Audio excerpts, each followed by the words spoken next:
नमस्कार मित्रांनो. मी प्रकाश गलांडे. साप्ताहिक चालू घडामोडी या सदराअंतर्गत बीएडुकेच्या वतीने आपलं सहर्ष स्वागत करतोय. आजच्या या सदरामध्ये आपण चर्चा करतोय 19 जानेवारी ते 25 जानेवारी 2025 दरम्यानच्या महत्वाच्या चालू घडामोडी. सैफ अली खानवरील हल्ला. बॉलिवूड अभिनेता सैफ अली खानवर हल्ला करणाऱ्या आरोपीला पोलिसांनी अटक केली आहे. प्राथमिक तपासानुसार आरोपी बांगलादेशी घुसखोर असल्याचे समोर आले आहे. पोलिसांनी त्याची कसून चौकशी सुरू केली. पालकमंत्र्यांचे वाटप.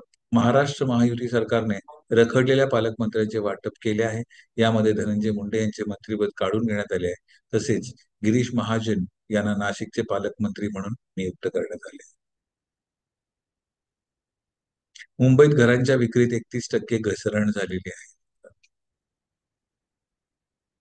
महाराष्ट्रात वाहन फिटनेस प्रमाणपत्रासाठी 21 स्वयंचलित चाचणी केंद्रे स्थापन केली जाणार आहे.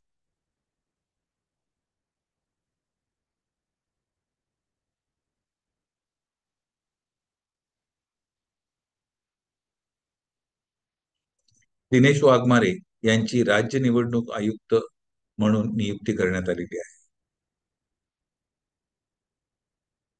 बीएमसीच्या बजेटसाठी नागरिकांकडून 2700 सूचना प्राप्त झालेल्या आहेत.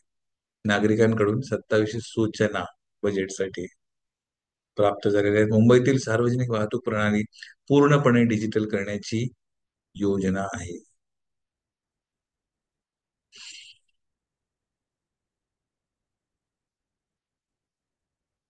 अक्षय शिंदे चकमक प्रकरणात 5 पोलिसांवर गुन्हा दाखल करण्याचे आदेश देण्यात आले आहेत. बदलापूरचा बलात्कार प्रकरणी अटक झालेल्या अक्षय शिंदेचे चकमक मध्ये मृत्यू झाला.